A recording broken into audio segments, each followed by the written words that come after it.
estudiantes, por esta sección practicamos más escribir respuestas de mis preguntas. So, primera, mira esa foto. Entonces, abajo de eso, yo tengo preguntas y tú necesitas escribir respuesta. Pero antes de eso, necesitamos hablar sobre otra regla de inglés. Cuando empezar su oración negativa con no. Por ejemplo, eso pregunta en inglés is the boy writing? En español significa él está escribiendo.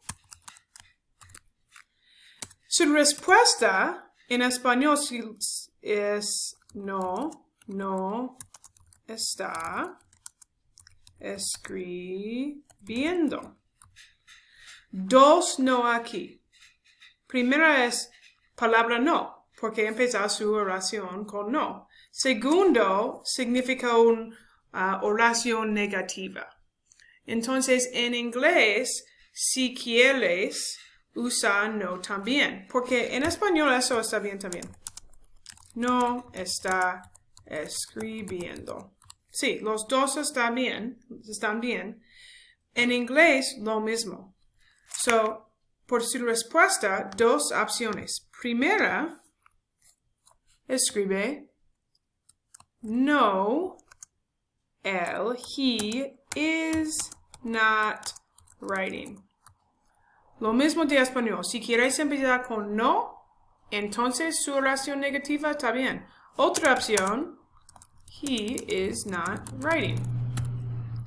Por esa actividad, necesita usar no cuando empezar su oración.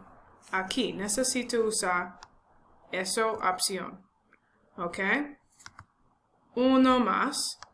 Are the students talking? ¿Están hablando o no? Ok. No,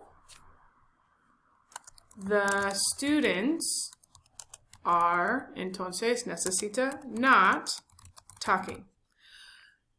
Es lo mismo de español. Si quieres empezar con su oración con no, está bien, pero en español necesita otro no. En inglés necesita not después de to be verb en presente forma. Si tienen más preguntas, envía un mensaje. Adiós.